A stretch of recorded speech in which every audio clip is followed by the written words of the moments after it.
Bien, muy buenas tardes tengan todas y todos ustedes. Es un gusto estar aquí acompañada de dos consejeras electorales que ahorita voy a presentar para dar a conocer por como 10ª ocasión un documento que desde los institutos electorales locales, desde los llamados OPLE, organismos públicos locales electorales, hemos construido. Me acompañan para este propósito la consejera Lirio Suárez, presidenta del organismo público local electoral del estado de Campeche, y también nos acompaña esta tarde Sofía Martínez, consejera electoral del Instituto Electoral y Participación Ciudadana de Chiapas. Es un honor de verdad estar con estas dos mujeres para presentar este documento. Quiero iniciar diciendo que este es un trabajo pues colectivo, es el resultado de un esfuerzo que entre todos los institutos electorales locales, es decir, los 32 institutos electorales de toda la República, construimos para hacer frente o para aproximarnos desde una perspectiva local, muy local, a la iniciativa de reforma político-electoral que hoy mismo se discute en el Congreso de la Unión y que desde las autoridades electorales locales, tan pronto que esta iniciativa fue presentada en el mes de abril de este año, pues nos reunimos para alertar un sinfín de cuestiones que consideramos pues muy delicadas, graves, riesgosas para nuestra vida democrática.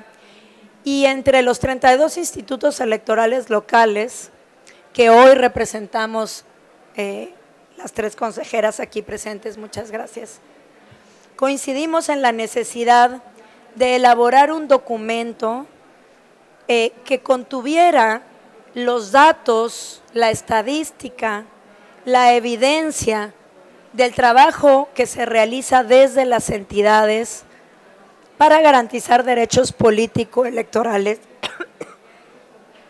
perdón, en el país.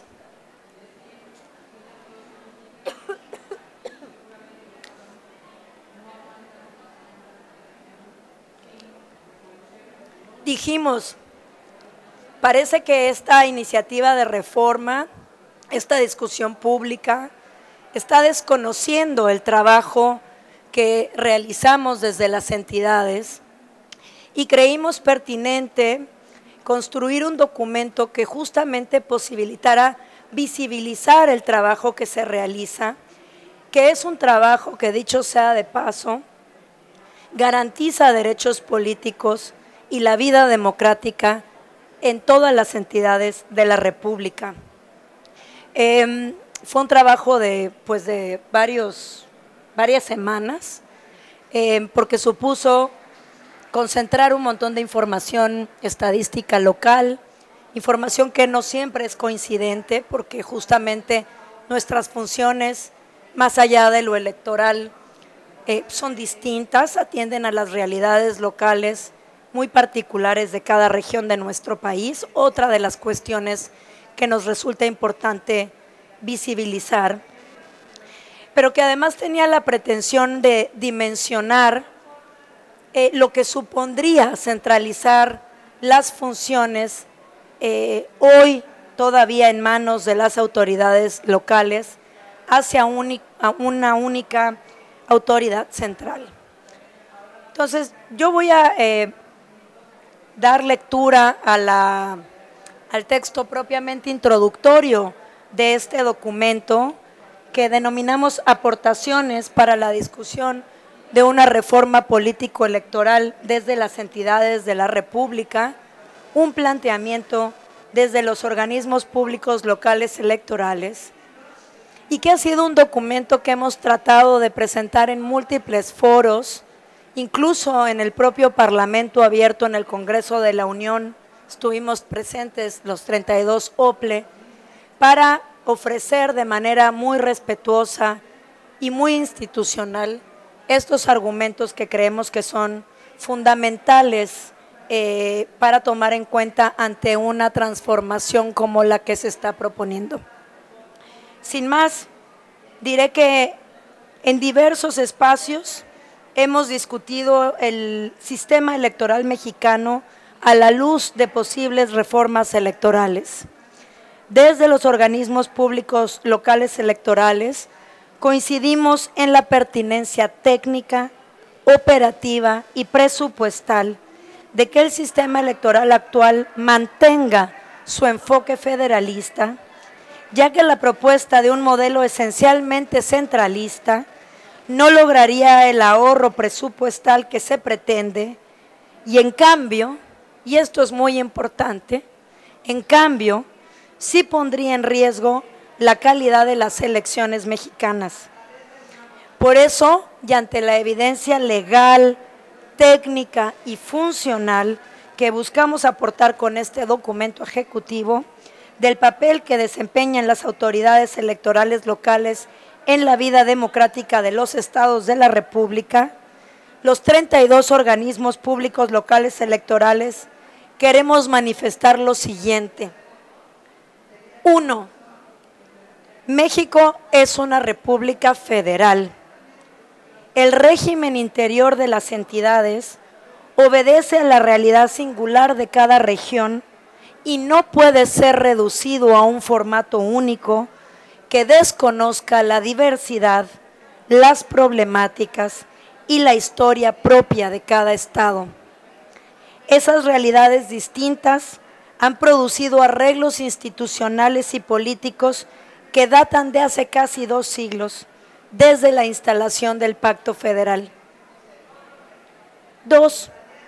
La vida democrática electoral se inscribe en la ley y en la práctica dentro del régimen democrático, representativo y federal de nuestra República, según el cual, y esto lo dice nuestra Constitución, los estados son libres y soberanos para definir las instituciones y las leyes que regulan su convivencia colectiva y su vida política interior. 3. Desde hace al menos 3 décadas, con la transición a la democracia en nuestro país, las leyes e instituciones electorales han garantizado cada vez más los derechos políticos y electorales en las entidades, el derecho de asociación, de participación, representación y, por supuesto, el voto universal y libre y, desde luego, secreto. Esa es la razón de nuestra existencia. 4. Este trabajo, el que realizamos las entidades, se refleja en la organización de elecciones libres, periódicas, legales y competidas, permanentemente conducidas y vigiladas por la ciudadanía, que se han celebrado en el ámbito local y cuyos resultados dan cuenta de una intensa dinámica de alternancia registrada en todas las regiones del país y en todo tipo de cargos de elección popular.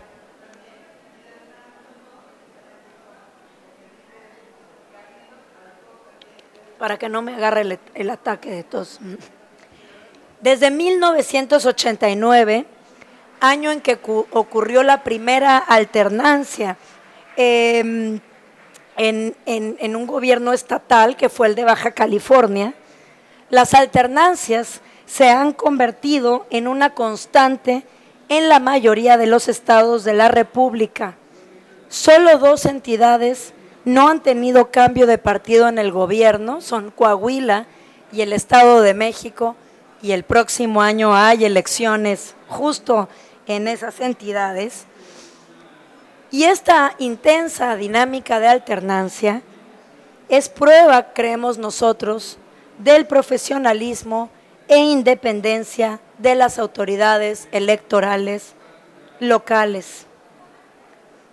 Desde la reforma político-electoral de 2014, los OPLE han organizado hemos organizado 57 elecciones a la gubernatura, 55 de ellas ordinarias, 2 extraordinarias, 153 elecciones para renovar los ayuntamientos de las entidades y en 99 ocasiones para elegir a sus congresos locales.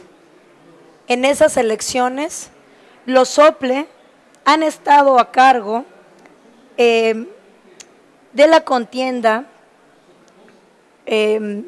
y de la renovación, por lo tanto, pacífica y democrática de 55.336 cargos de elección popular. Decía ya, 55 gubernaturas, 3.296 diputaciones y casi 6.000 presidencias municipales. La dimensión de la labor que realizamos los SOPLE para garantizar la renovación periódica, legal y pacífica de los poderes públicos locales en México da cuenta justamente de la dinámica democrática y de la intensa vida política de las entidades. Cada estado en nuestro país tiene una vida político y electoral propia, animada por distintas sensibilidades, ideologías y contextos que merecen y exigen una institucionalidad electoral profesional, especializada y permanente. La experiencia de centenas de procesos electorales arroja amplia evidencia de que las elecciones organizadas por los SOPLE ocurren dentro de la legalidad, en paz, como premisa de estabilidad política en México.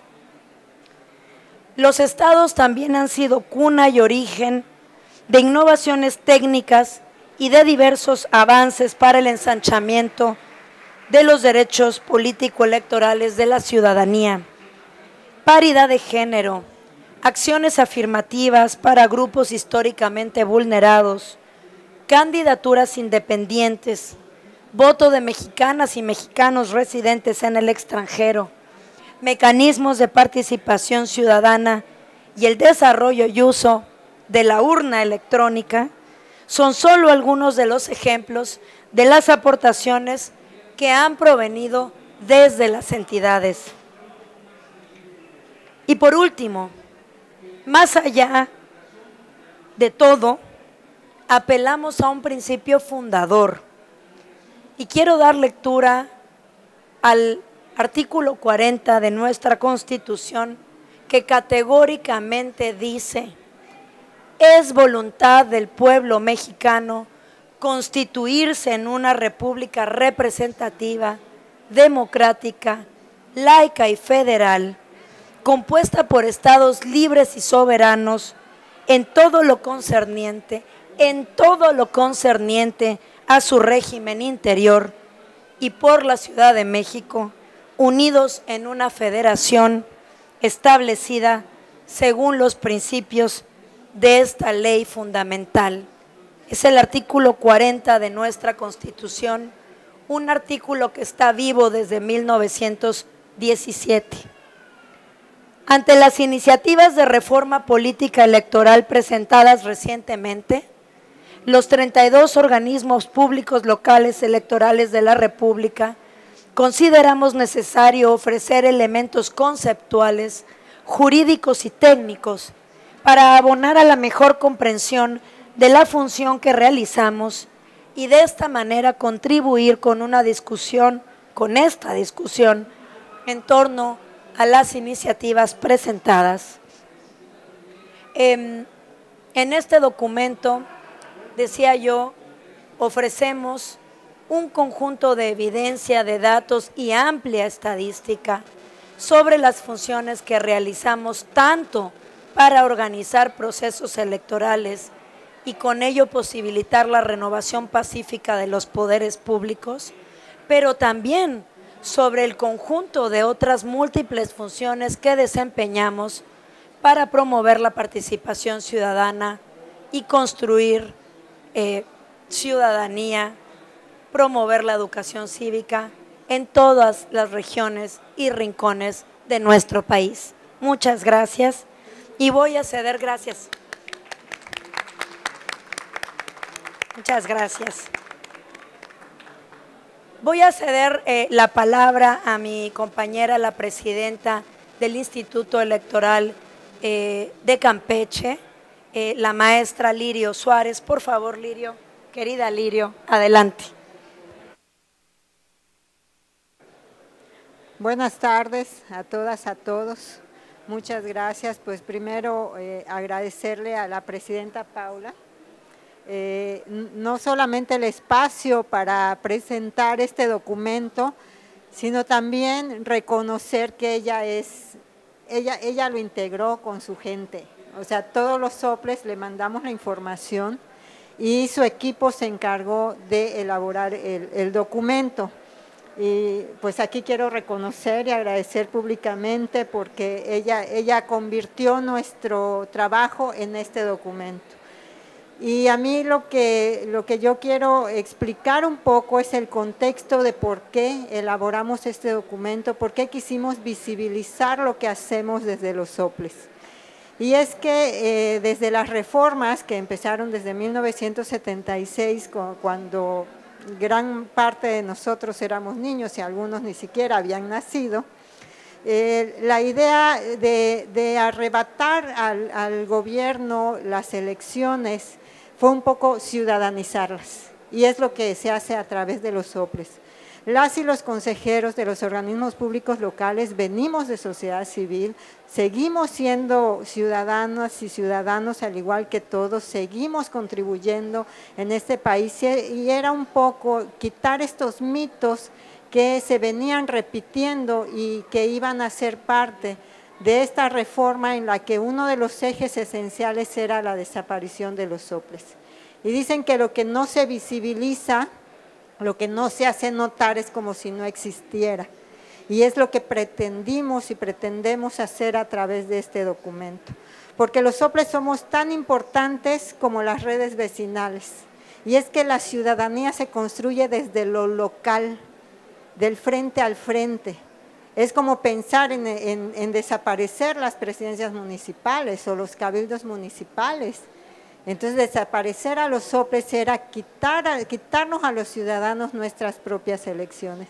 Y es que, como vuelvo a repetir, y quizás se oiga reiterativo, pero desde lo local nosotros empezamos a participar. Desde las redes vecinales, ¿quiénes cuentan nuestros votos? Nuestros vecinos.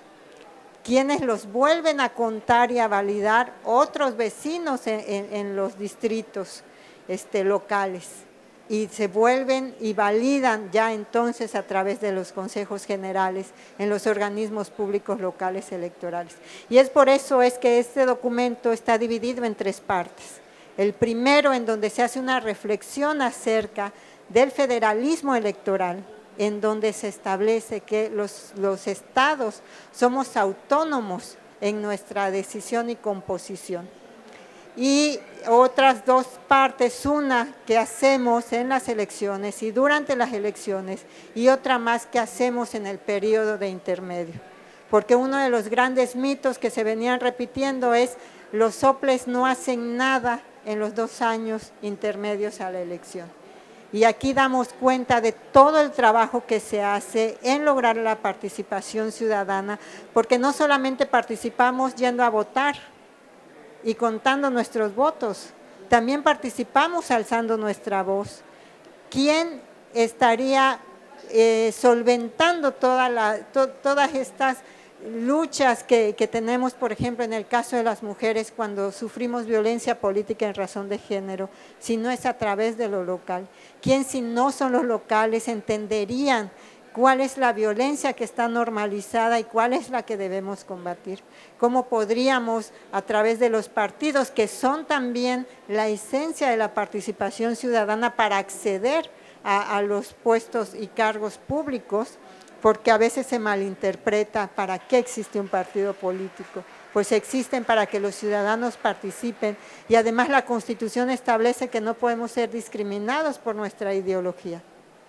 Y eso es parte de lo que quisimos construir con este documento, en el que todos los soples participamos, en el que todos enviamos información, en el que no solamente las presidentas, los presidentes o el Consejo General participó, sino todos los titulares y trabajadores de los soples también formaron parte de este documento.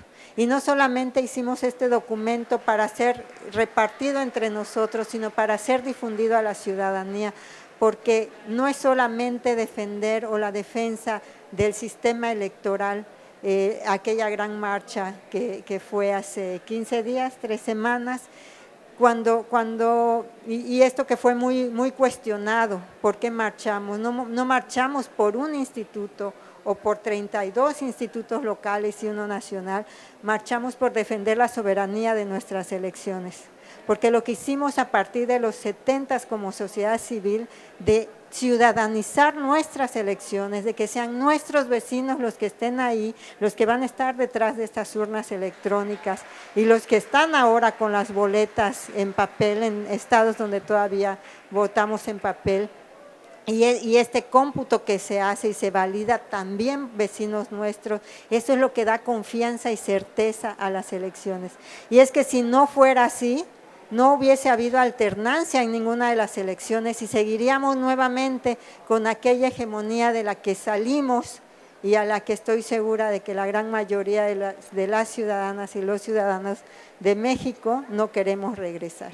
Y por eso quisimos emprender esta defensa del sistema electoral, porque eso es lo que estamos defendiendo, esto es lo que mostramos a través de este documento, qué hacemos en las elecciones, que solo nos dedicamos a las elecciones en año electoral, pero también qué hacemos fuera de las elecciones. Y es que para votar tenemos que construir ciudadanía, porque ¿quién vota libre y consciente si no es un ciudadano libre y consciente? Y los derechos político-electorales solamente se acceden en sistemas democráticos. En sistemas autoritarios estos derechos político-electorales se anulan. Y eso es lo que defendemos. Defendemos esos derechos político-electorales de no solamente de la gran mayoría, sino de las minorías, de aquellos grupos que históricamente han sido discriminados y vulnerados y a quienes los derechos han sido negados. Y así como las mujeres emprendimos una lucha hace más de 300 años con esta decisión nuestra de luchar por nuestros derechos, porque los derechos a veces se tienen que conseguir arrebatándolos, también esta misma ideología que nos hizo luchar por nuestros derechos nos hace defender aquellos derechos de todos los grupos históricamente vulnerados, de las juventudes. Cuando en épocas anteriores, bueno, yo ya tengo 52 años, pero hace 30 años lo primero que me decían, eres muy joven, ¿no?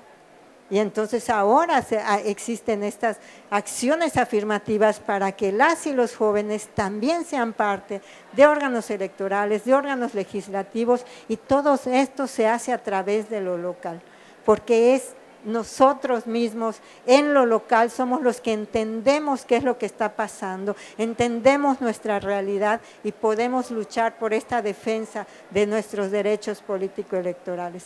Yo los invito a descargarlo, todos los soples tenemos este documento en nuestras páginas, en nuestras redes lo estamos difundiendo, los invito a que lo descarguen, a que lo lean, a que lo compartan entre sus amigos, sus compañeros, con todas las personas que puedan, porque lo que hacemos y lo que debemos luchar es la defensa de nuestra soberanía y nuestros derechos político-electorales. Muchas gracias.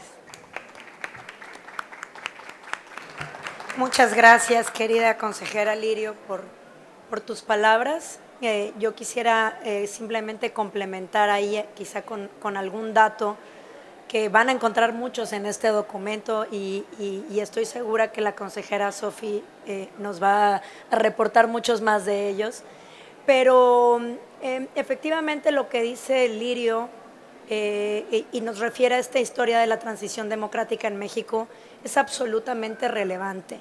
Es decir, en México transitamos de un régimen hegemónico de partido único a un régimen plural en donde todas las voces cuentan y en donde todos los partidos políticos han tenido espacios de representación y por lo tanto, a través de ellos, todos los intereses, las ideologías, las pulsiones ciudadanas se han visto representadas.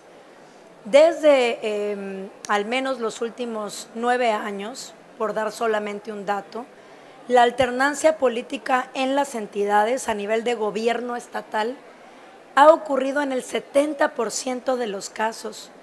Y nosotros siempre venimos y nos preguntamos, ¿hay un dato más contundente, más categórico del profesionalismo y la independencia de las autoridades electorales locales que ese?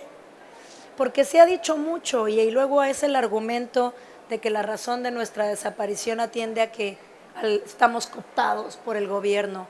Pues si así fuese, nunca habría alternancia en el gobierno. Y lo que ocurre es que las elecciones en nuestras entidades han sido, en todo caso, ganadas en muchas más ocasiones por las propias oposiciones que por los gobiernos en turno.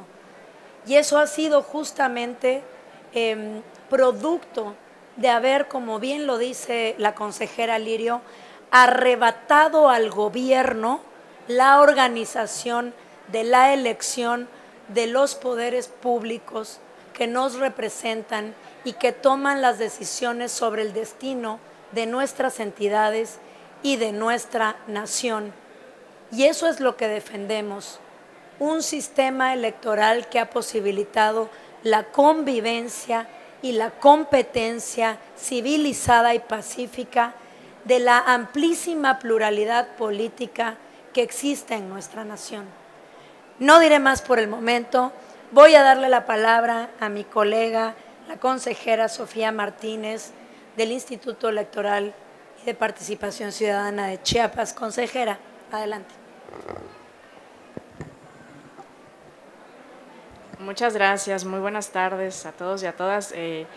Pues yo antes que nada quisiera agradecer mucho este espacio y esta invitación a compartir aquí algunas palabras con la consejera Paula de Jalisco, con la presidenta también de Campeche, con la consejera Lirio. Y bueno, además en este espacio tan importante de la Feria Internacional del Libro, tan diverso, que yo creo que tiene mucho que ver con lo que se está platicando y con lo que se está presentando en este momento, que ya lo han comentado muy bien. A mí me parece un documento, aportaciones para la discusión de una reforma político-electoral desde las entidades de la República, el nombre, que resulta sumamente interesante para conocimiento de todos y de todas, porque no es un documento de opiniones o de percepciones del momento político en el que nos encontramos, sino, como se ha dicho, es un documento de datos que nos permite conocer el trabajo de los OPLES, pero yo iría como un poquito más allá y nos permite darnos cuenta de todo lo que hay detrás de cada una de nuestras entidades para que la ciudadanía de Jalisco, cada que tiene elección, vaya con total confianza y emita su voto, el que sea por quien sea, con la seguridad de que va a ser bien contado y de que esa persona que resulte electa pues tiene legitimidad, pero lo mismo la ciudadanía de Campeche, pero lo mismo la de Chiapas y la de Nuevo León y la de Nayarit y la de Ciudad de México y la de todos lados, con todas las diferencias que tenemos en las entidades de nuestro país, y hablo de diferencias de todo tipo, desde nuestra propia composición social, del número de habitantes, pero de cómo estamos distribuidos, pero de los ingresos, de los niveles educativos, de las situaciones sociopolíticas, de las situaciones de violencia que tenemos en nuestras entidades. En verdad tenemos un montón de diferencias, y para que en cada una de estas entidades, con estas condiciones, cada proceso electoral tengan la certeza y la confianza de una elección limpia, es porque hay detrás todo un mecanismo que implica muchísimas actividades y un conocimiento permanente de una realidad local que es todo menos estática, que se está moviendo constantemente, que es contradictoria como la vida misma, y que requiere de autoridades autónomas, de autoridades comprometidas y que están constantemente vinculándose con esa sociedad porque parten de esa misma sociedad, como ya decía hace un momento la consejera, Y creo que esa es una gran aportación que uno puede ver a través de estos datos, más allá de las opiniones o más allá de lo que digan las autoridades electorales o de lo que digan las autoridades que quieren hacer alguna reforma o que digan los partidos políticos, porque nos permite ver cómo estas tareas, que a veces son muy técnicas y que otras no lo son tanto, ahorita entramos un poquito a eso, van a derivar en que tenemos una democracia que se va consolidando y que tiene que ir creciendo y no dando pasos hacia atrás. Yo creo que es interesante algunas de las cosas que me permito compartir y que están contenidas en esta recopilación, porque finalmente es una recopilación de estas actividades. Por ejemplo, ya decía la presidenta Paula, se han tenido desde 2014, cuando se da esta reforma que se crea el sistema electoral como lo tenemos actualmente, 57 elecciones a la gubernatura, más de 55,000 cargos, pero además se ha venido evolucionando para avanzar en materia de paridad con diversas acciones afirmativas, que ojalá no hubiese sido necesario generarlas a partir de acciones afirmativas, pero fue necesario porque no se dan estas candidaturas, no se da el respeto al ejercicio de los derechos políticos de las mujeres, y entonces en estas últimas elecciones de 2022, elecciones locales, más de 57% de las candidaturas registradas fueron de mujeres, y este dato, que lo podemos revisar además en este documento con todo detalle de cuánto ha correspondido a cada una de las entidades federativas, nos permite ver de manera muy gráfica cómo ha venido evolucionando en estos años el número de registros de candidaturas y los efectos de estas acciones afirmativas y de esta obligación de poner cuotas, que bueno, ha sido la vía o una de las vías para poder generar una mayor participación de las mujeres. De 2014, por ejemplo, 14-15, que se tuvieron 47.8% de registros de mujeres, en este 2021-2022 subió a 57.5%. Y esto es algo que se ha generado, repito, desde lo local y atendiendo a las realidades que solamente pues, pueden ver quienes están viviendo en cada una de estas entidades. Otro de los temas que tienen que ver con la organización de cada una de las elecciones es la impresión de la documentación electoral, pero el diseño de la documentación electoral, lo complejo que esto se vuelve cuando además tenemos un gran número de partidos políticos, algunos en coalición, algunos con candidaturas comunes, es decir, cada entidad en nuestro país pues tiene sus propias características en este sentido. Y se han realizado más de 624 millones de diseños e impresiones distintas en este lapso. Además, las elecciones en nuestro país, que ya se dice aquí, parte fundamental de la confianza en ellas es la ciudadanización de las elecciones. No solamente son nuestros vecinos y vecinas quienes cuentan nuestros votos en las casillas, sino también quienes integran los órganos desconcentrados que se instalan para cada elección, los consejos municipales y distritales, y depende, vuelvo un poco al inicio, de las condiciones, del tamaño de nuestros estados, de cómo estamos distribuidos, pues algunos tenemos poquitos municipios, otros tenemos muchos, y se tienen que instalar estos consejos con ciudadanos y ciudadanas, no son funcionarios expertos, no son personas que trabajan en el gobierno, ni mucho menos, y esta vinculación constante con la ciudadanía pues ha permitido en este lapso de tiempo instalar más de 8,000 órganos desconcentrados en nuestro país y designar a más de 49,400 ciudadanos y ciudadanas para hacerse cargo de manera directa justamente de las elecciones de sus distritos y de sus municipios, dándole total confianza y transparencia al proceso electoral. Estas son pues solamente algunas de las actividades. Otro papel importantísimo de la ciudadanía es el de la función de los CAEs, de los capacitadores asistentes electorales y de los supervisores y supervisoras asistentes electorales. En el proceso concurrente 2020-2021 se reclutaron, capacitaron más de 41,000 personas como CAEs y supervisores en 15 entidades que celebraron en ese momento elecciones locales, y del 14 a la fecha se han reclutado entre CAEs y supervisores alrededor de 91,900 personas. Además, yo mencionaría muy rápidamente y algunas otras funciones que tal vez estamos habituados con cada vez más frecuencia a verlas durante los procesos electorales, pero que vale la pena como reparar en qué han sido avances, a veces con base en experiencias complicadas y dolorosas para nuestra democracia, pero que ahí se han ido dando, pues, ¿no? Y que también tienen sus particularidades en cada una de las entidades. Una de ellas tiene que ver con los debates electorales que se realizan no solamente a nivel de presidencia de la República, sino a nivel local para gubernaturas, para diputaciones, para presidencias municipales. En algunos estados se han desarrollado debates en lenguas indígenas, dependiendo de la región de la que se trate. En muchos de ellos hemos tomado la opción también de producir debates en línea a partir de la pandemia y de poder llegar a un número mayor de personas con un costo menor, porque son complicados los costos para la producción de debates, pero que de alguna manera nos permite como ciudadanos pues tener mayor información fuera de lo que nos quieren decir los candidatos y candidatas en sus propios mensajes de campaña, de ponerlos en un contexto distinto, de interrogarlos, de cuestionarlos y de plantearles algunos temas que quizá ellos no están dándonos a conocer a través de sus mensajes de campaña. Creo que es una de las actividades importantes que se realizan desde lo local, desde los propios OPLES, y que sin ese conocimiento local pues sería imposible pensar en que se realicen. Muchos OPLES también realizan monitoreos en procesos electorales precisamente para dar cuenta de cómo se está realizando estos mensajes que tienen que ver con los procesos electorales y con ir identificando también la equidad que existe en ese proceso electoral y la participación de las mujeres en el mismo.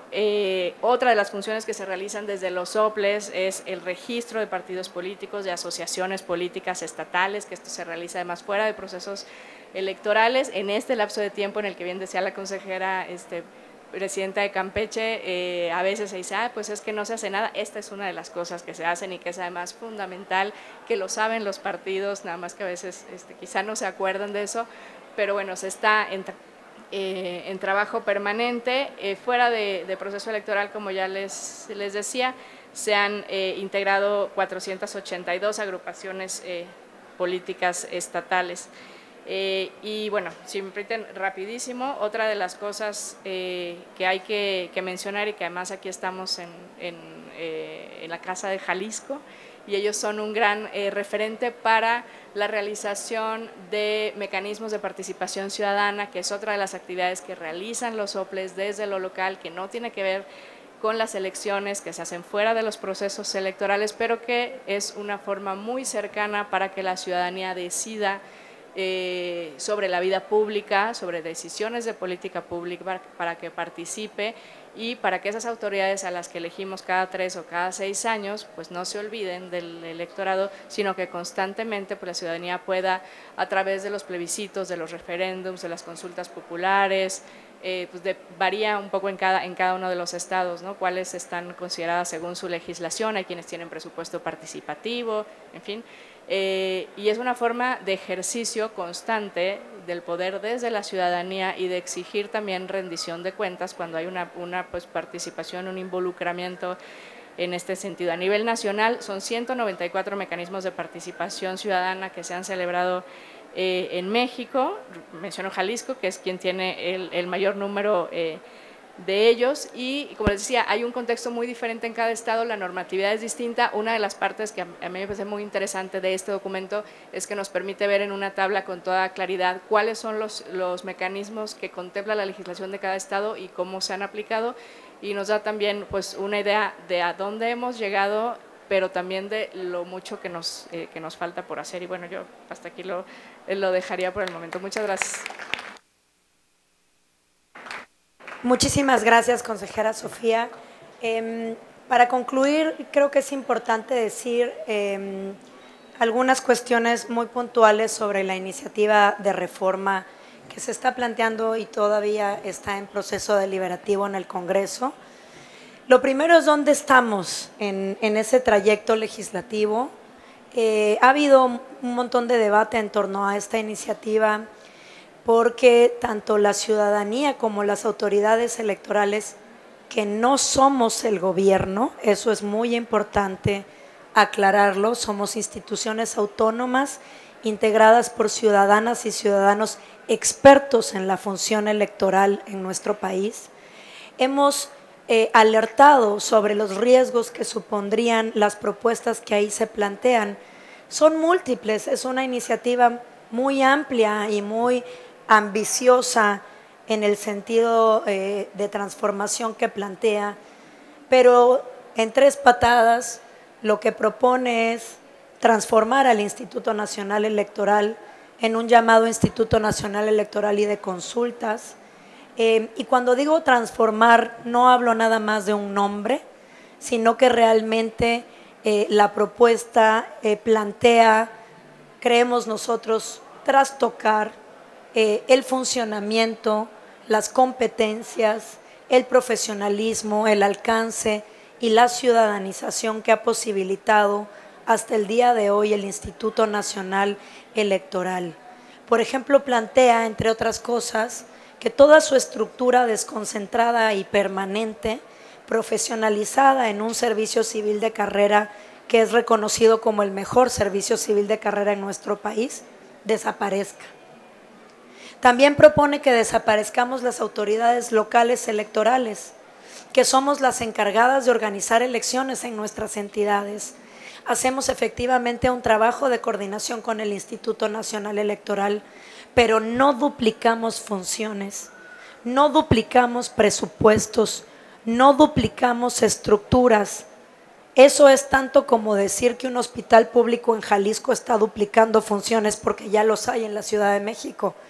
Atendemos a una población local en un asunto que es fundamental porque tiene que ver con la Constitución y la integración de los poderes públicos, que son quienes definen el destino de nuestras entidades y de la nación. Plantea otras cuestiones muy graves desde nuestra perspectiva y que son muy atentatorias, digamos, contra el régimen federal que hoy todavía es vigente. Por ejemplo, se dice, desde el centro ahora se plantea que se reduzca la representación política de las entidades, que es resultado de acuerdos de décadas de negociaciones y muy complejas, digamos, acuerdos políticos estatales para arribar, por ejemplo, al número de diputaciones que tenemos en cada entidad, que no tienen un criterio poblacional, sino, como debe ser, político, de representación pública.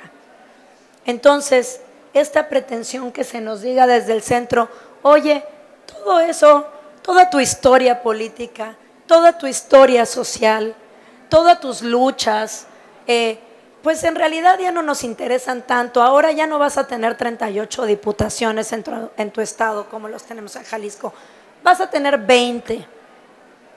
¿Por qué 20 y no 17 y no 42? Eso es lo que se está proponiendo. Y esta intervención en términos de la representación política se propone en todos los órganos parlamentarios de nuestro país, a nivel Congreso Federal, a nivel congresos estatales, a nivel cabildos. Es una situación muy grave la que se está planteando y la situación no está agotada. Hemos escuchado por ahí que después de la marcha del 13 recientemente pasado, de noviembre, se contuvo esa pretensión y que por ahí dicen la reforma constitucional está muerta.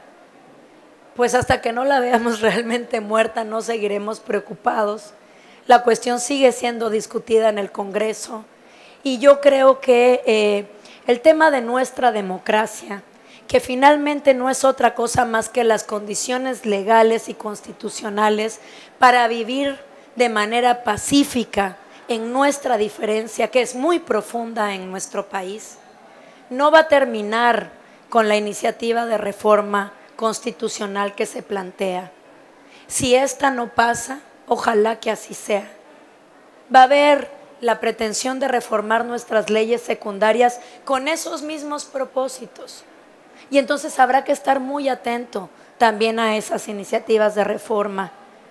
Y si esas no pasan o no pasan como se pretendiera desde algunos intereses políticos, habrá intereses, y los hay y los está habiendo, de recortar las capacidades institucionales de las autoridades electorales a través del recorte presupuestal que es necesario para desempeñar nuestras funciones.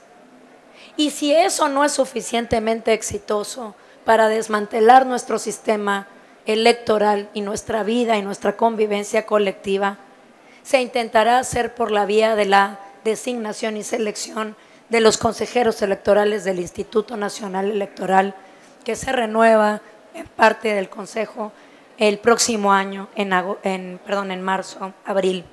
En fin, la democracia, nuestro régimen político, nuestro régimen federal, es una construcción que nos ha costado muchos años de lucha, muchos años de transformaciones, muchos años de desarrollo, de avances, para que hoy día las elecciones mexicanas a todo nivel estén en manos de la ciudadanía. Y eso nos corresponde defenderlo a todas y a todos. Muchas gracias.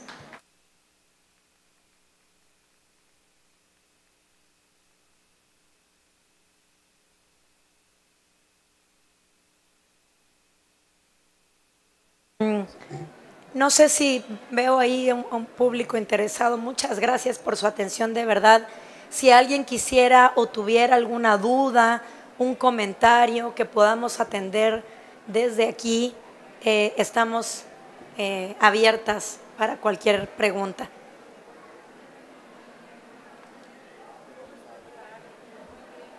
Sí, ahí creo que hay una pregunta. Robert, ¿me ayudas?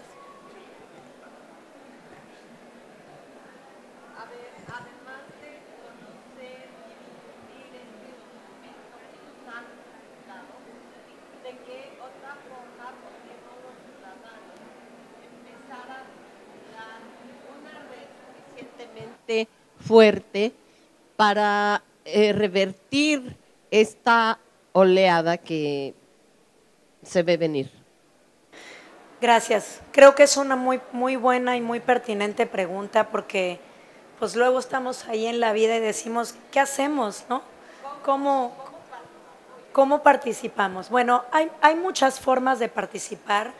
Yo creo que en este momento, cuando la decisión está en manos de nuestro poder legislativo y de nuestros poderes legislativos, porque al final del día recordemos que una reforma constitucional tiene que ser aprobada por el Congreso de la Unión, pero también por las entidades de la República, dado que vivimos en una democracia, una verdadera democracia. Corresponde que les exijamos a nuestros representantes pues que voten en representación de los intereses ciudadanos. Entonces, pues ahí es buscar a nuestra diputada, a nuestro diputado local, federal, escribirle, acercárnosle, preguntarle y plantearle la situación, porque efectivamente si no existe un contexto de exigencia, si no hay un costo para este tipo de transformaciones que pueden ser muy regresivas para nuestro país, entonces pues puede llegar a ocurrir. Esa es una forma, pero hay muchas otras. La movilización del 13 de noviembre fue claramente una demostración genuina, ciudadana, de la preocupación colectiva que ya hay en torno a este tema. Pero creo que otra cosa, y es quizá de lo más importante, es estar pendiente e informados. ¿Qué está pasando? ¿Quién está tomando las decisiones? ¿Qué trascendencia e implicaciones tienen esas decisiones? Ahí nosotros tenemos una responsabilidad como autoridades electorales y la hemos buscado cumplir al informar. No solo hemos hecho esto, hemos hecho foros también de debate, de deliberación, distintas consejeras y consejeros hemos estado en medios de comunicación alertando de estas cuestiones, explicando la relevancia y la trascendencia que tendrían estas transformaciones para nuestra vida social y colectiva. Y esa es también una responsabilidad de la ciudadanía, informarse y comprender con claridad qué es lo que se está proponiendo y qué impacto tendría para nuestra vida en un futuro pues muy inmediato. Entonces, informarse, activarse, preguntar, exigir y exigir siempre la verdad.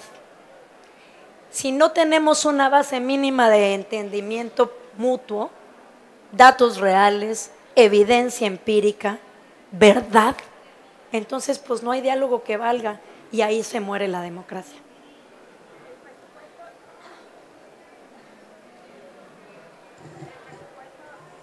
El presupuesto del INE lo han bajado en varias ocasiones y creo que cada vez más.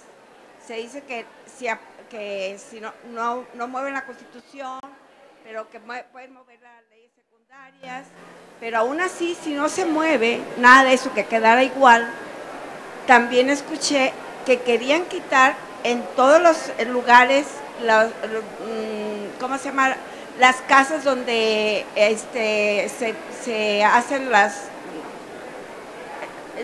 credenciales de elector, y que podrían estar en un parque, en las escuelas, en las mismas policías, de estas, ¿cómo se llama?, presidencias municipales, en algún lugarcito pueden hacerlo. Entonces, de alguna manera, ahí están queriendo hacer morir al INE, en no darles ya todo eso. ¿Qué se está haciendo al respecto? Bueno, yo estoy aquí como acaparando la palabra. El tema presupuestal pues es un tema estrictamente central, es decir, sin recursos la autoridad electoral, ni ninguna autoridad, ni ninguna institución, ni nadie puede funcionar. Y este tema de la credencial de elector y el padrón electoral es uno de los temas centrales y más preocupantes de la iniciativa de reforma, y además es bastante vaga en la propuesta propiamente legislativa que hay ahí, pero básicamente se plantea arrebatarle el padrón electoral al INE para dejarlo en manos de quien no se sabe bien claro, al menos en la iniciativa de reforma. Pero la razón por la cual el padrón electoral, que es la base de datos ciudadana más importante y más confiable que tiene este país, se encuentra en manos de una autoridad autónoma, permanentemente vigilada por la ciudadanía y por los partidos políticos, es porque ha posibilitado que los datos ahí integrados sean genuinos.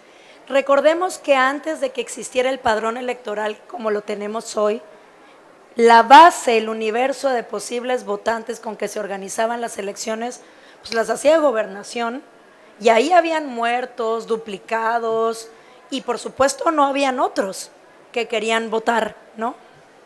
Recordemos que este es el universo de posibles votantes, pero también es un instrumento central para la vida democrática de nuestro país, porque la identidad ciudadana, nuestro documento de identidad oficial, es lo que nos posibilita ejercer otros derechos, poder venir e inscribirnos en una escuela pública, acceder a un programa social, viajar, obtener un crédito en un banco, cobrar un cheque. Es decir, la credencial de elector es un patrimonio ciudadano en manos de una institución ciudadana. Y el INE tiene desplegada una enorme estructura, o bueno, no una enorme, una desconcentrada estructura en todos los rincones del país para darle este documento gratuito, de alta seguridad, altamente confiable, el único documento de identidad reconocido en México y en el extranjero para todas y todos nosotros, desde cualquier rincón del país, en las oficinas que el INE tiene instaladas. Bueno, si el INE no tiene estructura desconcentrada y no tiene presupuesto, pues tampoco vamos a tener esas oficinas en donde se nos genere la credencial de elector. De ese tamaño es el problema. Yo quisiera darle la palabra a mi compañera. Gracias, Presidenta. Yo solo agregaría que que cada uno de estos elementos de confianza, como bien decía la consejera Paula, de patrimonio ciudadano, han llevado muchos años y han costado mucho desarrollarse a fin de generar confianza. Y en ese sentido nuestro sistema electoral es muy complejo, es costoso, se realizan muchas medidas, se toman muchas medidas que en otros países pues no existen y además serían como impensables, ¿no? Como ponerle tantos candados a la papelería, ¿no? Que tenga que tener un montón de medidas de seguridad y que la credencial del elector y que todas estas medidas, pero tienen un porqué y yo creo que todos y todas pues tenemos conciencia de la historia que tiene este país y no solamente la historia lejana, sino la realidad muy reciente, actual, y por qué ha sido necesaria todos estos elementos para darle confianza. Entonces, me parece que al poner solamente con un número de pesos y decir yo, o sea, puedo como quitar de aquí y poner acá y entonces esta función autónoma, confiable, digo que se traslada a la sede de un poder, por ejemplo, de un poder ejecutivo, pues más allá de los pesos trastoca todo un sistema de confianza, ¿no? Que ese es como el principal valor que tiene y de que la ciudadanía, sin importar a qué partido le vaya, ¿no? Sin importar si tiene alguna preferencia política o no, ni edad, ni género, ni nada, pues se puede acercar a esas oficinas con un proceso totalmente confiable, transparente, que ha venido mejorando además a lo largo de los años, que tendrá que seguir mejorando, claro, pero decir, ahí es donde tendríamos todos que valorar como ciudadanía por qué se están haciendo como ese tipo de propuestas donde aparentemente solamente hay como una consideración económica, que por otro lado tampoco está claro que esto vaya a reducir absolutamente en nada. Y creo que esa es una de las aportaciones que también podemos sacar con mucha claridad de estos datos del trabajo desde lo local.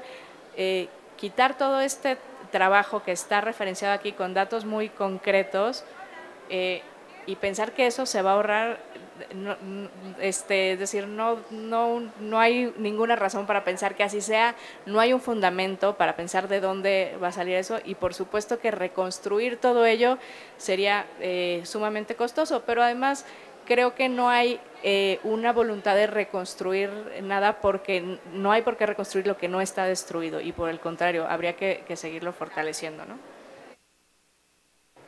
Y bueno, yo quiero aquí ser un poco más dura respecto al tema, porque para quienes venimos de lucha social y de activismo, ¿se imaginan lo grave que sería que nuestros datos, dónde vivo, ¿no? Sobre todo, dónde vivo, en qué lugar, queden en manos del gobierno? O sea, como dice la consejera, tuvimos, nuestro sistema electoral costó no solamente, nos cuesta tal vez recursos ahora, pero nos costó sangre.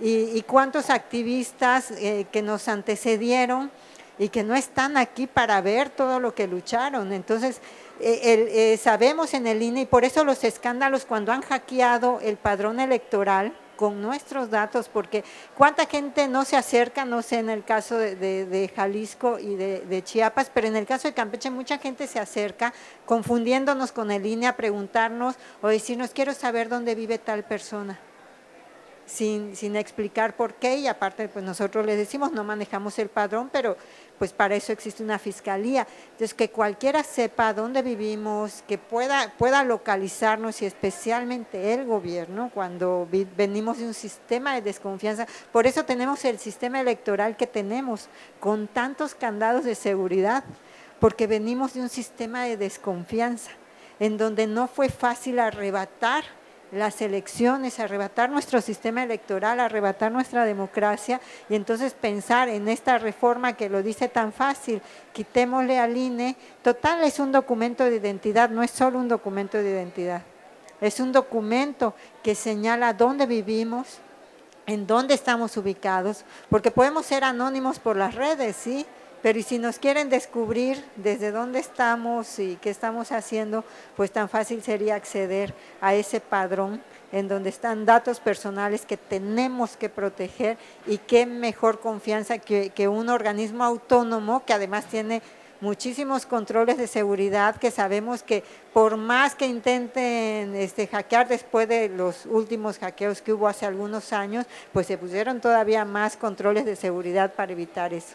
Entonces creo que más cuestión, es muy fácil decir vamos a ahorrar, ¿no? Pero no en nuestra seguridad. Ahí sí tenemos que ser muy enfáticos como ciudadanos, se puede ahorrar en todo, menos en nuestra seguridad. Yo quisiera decir una última cosa, pues garantizar derechos cuesta, pero dejar de garantizarlos cuesta mucho más. No sé si haya alguna otra pregunta, inquietud de aquí de nuestro público interesado. Les agradecemos muchísimo su atención, su interés. No dejen de estar pendientes en este tema. No quiero dejar de concluir esta mesa sin agradecer al presidente de la Asociación de Autoridades de Institutos Electorales Estatales de la Federación, AIF, que es desde donde concentramos este trabajo. Nuestro presidente es el presidente del Instituto Electoral de Chiapas, Osvaldo Chacón, a quien le mandamos un agradecimiento y un abrazo desde aquí. No nos pudo acompañar por causas de fuerza mayor, pero él ha sido un principal impulsor y además es, digamos, a nivel de las presidencias de las autoridades locales, pues es quien nos ha conducido y nos ha permitido tener una coordinación pues lo suficientemente buena, fuerte, para poder avanzar en estos proyectos. Sin más, señoras y señores, muchísimas gracias y estamos a sus órdenes ahí en los OPLE de todas las entidades. Gracias. Gracias.